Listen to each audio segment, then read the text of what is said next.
একটি বছর পরে এলো রমজান, রহমত নাজাতে নিয়ে আহ্বান। একটি বছর পরে এলো রমজান, রহমত নাজাতে নিয়ে আহ্বান।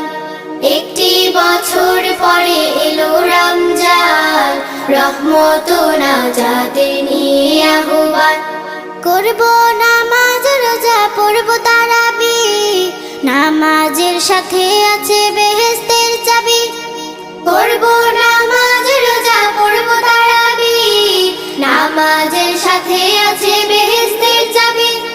করব নামাজ রোজা পড়ব তারাবিহ, নামাজের সাথে আছে বেহেশতের চাবি। তাই দেখে ইবলিস করে আনচান, তাই দেখে ইবলিস করে আনচান। একটি